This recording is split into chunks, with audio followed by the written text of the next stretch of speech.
Former Prime Minister Tony Blair and his wife Cherie saved hundreds of thousands in property taxes after buying a London office building from an offshore company which is part owned by a Bahraini businessman, it has been revealed. The Blairs purchased an office building for £6.5 million in 2017 after buying a company in the British Virgin Islands which was controlled by the family of Zayed bin Rashid Al Zayani, Bahrain's Minister for Industry, Commerce and Tourism. The deal is detailed in the Pandora Papers, a large collection of leaked offshore documents. They name Mr. Al Zayani as the shareholder of another offshore firm which has invested more than £60 million in UK commercial property over the course of the last 9 years, with the Malibran address which sold to the Blairs on the lists, The Guardian reports. The Blairs were thus able to avoid shelling out on £312,000 in stamp duty because they bought the property's holding company rather than the building directly. The transaction was entirely legal and there is no suggestion the Blairs were specifically trying to avoid paying stamp duty.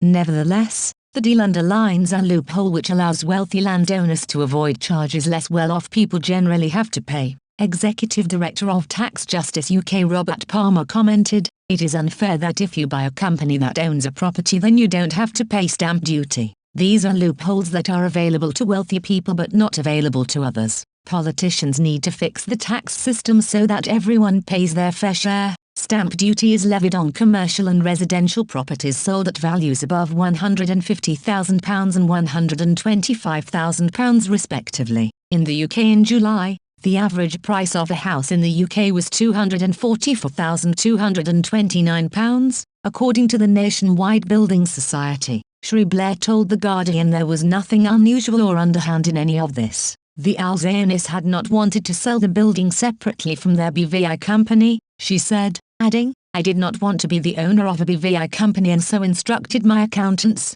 BDO, and solicitors, Blake Morgan, to ensure that I could repatriate the company and the building to the UK. All the arrangements were made for the express purpose of bringing the company and the building back into the UK tax and regulatory regime, where it has remained ever since. All taxes have been paid ever since and all accounts openly filed in accordance with the law," a spokesman for the Tony Blair Institute for Global Change said. The Blairs should not have been dragged into a story about hidden secrets of prime ministers etc. The Blairs bought the premises mentioned for the legal business and foundation of Cherie Blair in a normal way through reputable estate agents. The transactions are all registered publicly. The vendor was an offshore company, they added. The Blairs had nothing whatever to do with the original company nor those behind it. The vendor sold the company, not the property, again a decision the Blairs had nothing to with. For the record, the Blairs pay full tax on all their earnings, and have never used offshore schemes either to hide transactions or avoid tax. The Pandora Papers, named after Pandora's box in Greek mythology, reveal how 35 current and former world leaders, including associates of Vladimir Putin, plus more than 300 public officials have used accounts in tax havens to store wealth and undertake transactions. More than 650 reporters are examining the files in what is the biggest operation ever organized by the International Consortium of Investigative Journalists.